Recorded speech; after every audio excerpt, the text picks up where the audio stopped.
telefoonkeedii gacanta iyo agabyadii kale waxaa lala wareegay email-ladeedii iyo facebookeedii waxaa la baaray whatsappkeedii ikraan maxaa lagu heesta weeye maxay ku heestaan Fahad Yaasiin iyo Farmaajo maxay ku heestaan ikraan weeye ikraan waxaa loo dhibaateeyay oo loo afduubay oo lagu heestaa waa gabadhii haysay ee qortay ee gacanteeda ku wada diiwaan gelisay dhammaan dhalinyaradii loo qaaday dalka Eritrea dhammaan dhalinyarada Soomaaliyeed ee loo qaaday dalka Eritrea gabadhii ma taqaanaa gacanteeda ku qorta weeye gabadhan qabiil ahaan waxay u dhalatay beesha Hawi gaar ahaan gaal jecel weeye oo ree aabayaasheed ama adeerayaasheed waa gaal jecel ree hooyadeed ama abtiyaasheedna waa xawaale gabadhan Fahad Yaasiin afduubkeeda waxaa la amray markii uu gaaray dalka Qatar kadibna waxaa la hayaa cadeyn buuxda Fahad Yaasiin oo dalka Pakistan jooga oo gabadhan ka wareysanaya isagoo magac nin isticmaalaya oo ka dhigaya ninkii asaga ahaa dhahaya ayaa la hayaa kolka cadeymaha waxa weeye baaris baa socota kuma degdegayno laakiin kiiska labaad ee Fahad Yaasiin iyo Farmaajo gabadha u haystaan waxa weeye waxay rumaysan yihiin in Ikraan Tahliil ay dalka Ingiriiska tagtay oo ay bixisay oo hay'adda Human Rights ay siisay macluumaadkii ku saabsanaa liiskii dhalinyarada waxa kale oo la rumaysan yahay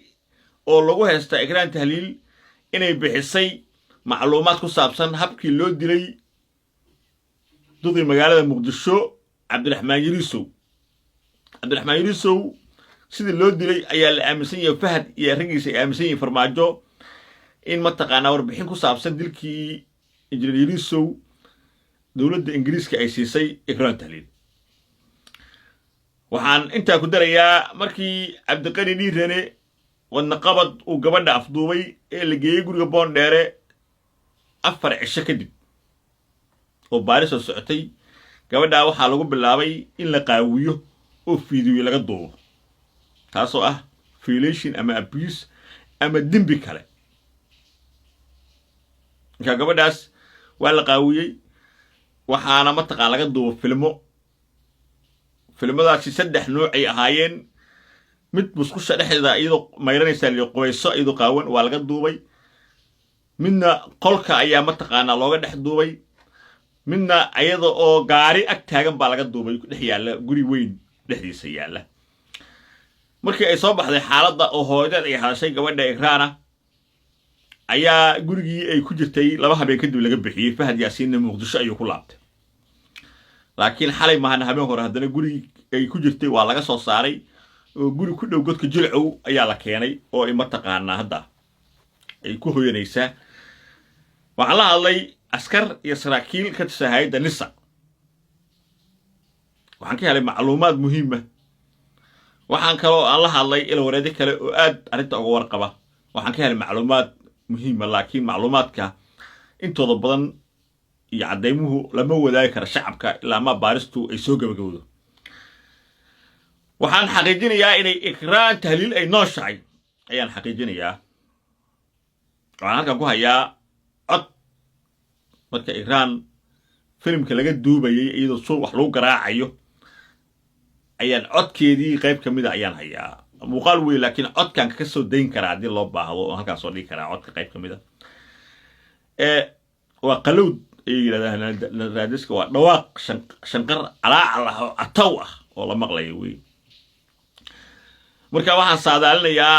ama aan qiyaasayaa waxa leedahay waxaan la isgareynayaa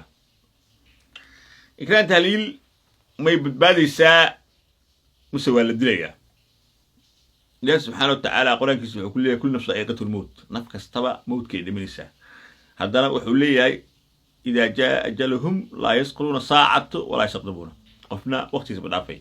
مركا لباس بما بيني كرو لكن مركا أن فيريي كيس كلو هايستو إكران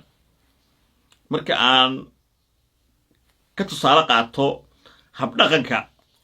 Fahad Yaasiin iyo Farmaajo qorshahoodu wuxuu gabadha in la dilo kadibna lagu aaso meel qarsoodiye laakiin maamahaba waxay leedahay wuxuu qof og yahay laba og waxaan hubaa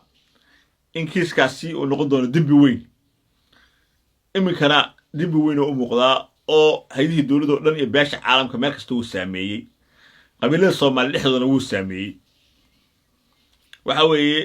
ikraan waxay u baahan tahay hiil iyo gurmad ka weyn kan hadda socda ikraan waxay u baahan tahay in loo istaago oo banaanbaxyo salmi ah iyo kacdoono salmiya ay meel kasta ka bilowdaan waxa kale ikraan kiiskeedu uu saameyn ku yeeshay qabiiladii oo dhalinyarada hay'adda nise ku jiray ee beesha gaal jecel iyo kubii xawaale ayaa shaqadii hiiraan ka tegey oo waxay soo duubayaan fiidiyo ay ku hanjabayaan in ay afduubanayaan dadka ku qabiilka ah ee Fahad Yaasiin taasday bilaabatana waa halistii ugu weyn ee Soomaalidu ay isaga dayan doonto oo ah in la afduubo dadkii farmaajo ku qabiilka ahaa dadkii Fahad ku qabiilka ahaa iyo in mataqaanaa ay Soomaali noqoto in la kala aargoosto inkastoo xeeladaashu ay leeyihiin qaniya ka fujiso oo haddii ay saa dhacdo dadku ay kala cabsan doonaan haddana waalidiin badan ayay caruurtoodii ka maqan tahay oo caruurtii waalidiin badan ayaa mataqaanaa ooyaya guryo badan oo farmaajo looga mashxarin jiray oo looga faraxsanaa ayay maanta tacsi iyo baroordiiq u taallaa maxaa yeelay maxamed cabdullaahi farmaajo dadkii taageera oo dhan wuxuu abaalgud uga dhigay inuu ilmahoodii ka iibiyo Ethiopia oo dagaalka Tigray ku dhamaadaan qaarna la haystanimo hostages ay ku yihiin Eritrea kubi gudahan inuu dilo oo Iran ugu dambeysay marka guryo badan oo farmaajo laga taageeri jiray ayaa iminka oohinta iyo baroordiiqda iyo catawga baxayo la yaabay waxa kale oo yaab leh inuu farmaajo noqday ninka kaliya aan u jawaabin kumanaan kun oo waalidiin Soomaaliyeed ah oo weydiinaya ilmaheennii may nool yihiin raq iyo ruux noo sheeg xaalkooda siduu yahay inuu u jawaabin marka taasaa keenaysaa leeyahay marka loo fiirshay haddana gabar la afduubay oo hay'adda secretary sareed taas ayaa keenaysa marka in qabiiladu hadda ay xal bidaan in mataqaanaa ay ayaguna dad afduubtaan oo dad badan ay afduubtaan oo haddii gabar la dilna ay dilaan waana dhaqan soo jireen ah oo xitaa maaha Soomaalida kaliya ilaa Carabi ilaa caalamka oo dhan laga isticmaalo qabiilnimo lagu kala baqi jiray marka dad badan hadda caruurtooda ka maqan yihiin waxay u arkaan inay wax ku heli karaan argossi inay sameeyaan oo saa lagu kala baqi karo laakiin waxa weeye waxa ay sameynayaan farmaajo iyo Fahad Yaasiin ay ku sameeyeen ubadka Soomaaliyeed ee ugu dambeysay ikraan waa calool xumo iyo waxaan la filin oo dhaqanka Soomaaliduba qayb ka ahayn oo nagu cusub oo u baahan in laga hortago laakiin dhinaca kalena ciidankii qaranka ee hay'adda sirdoonka nabad sugidda iyo kuwa militariga iyo booliiska intaba way saameysay oo hadda afduubkii ikraan tahliil waxa uu soo dedejiyey in ciidankii hiiraan joogay ee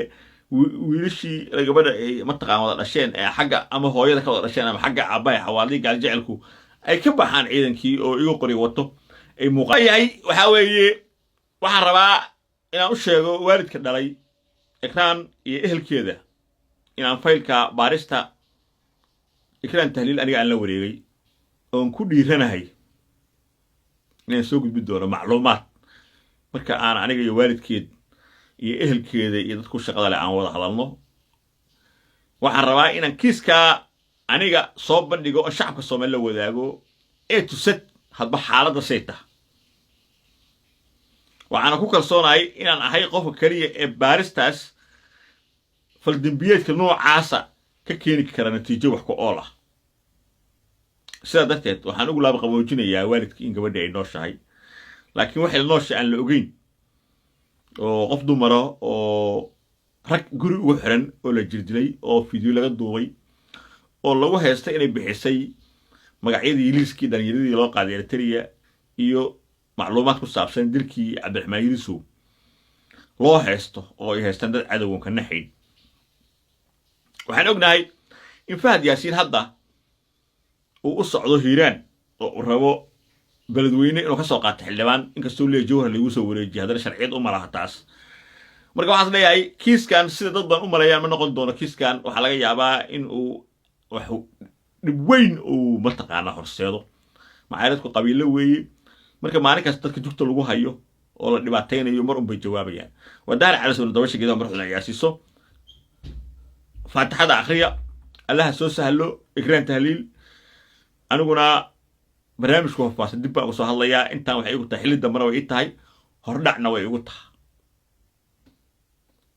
oo waxaan doonay inaan dadka fahamsiiyo waxaana leeyahay wax cabsiyahoo badan hadda ma jiraan haddii la hayo ood arkaysaan wiilkii gabadha baawurka ku qaaday sawirkiisii magaciisii qabiilkiisii waa la yaqaanaa weliba ani waxaan qabaa inay beesha gaal jecel u tagto beesha murursade ayaga mataqaanaa loo sheego dhibka dhacay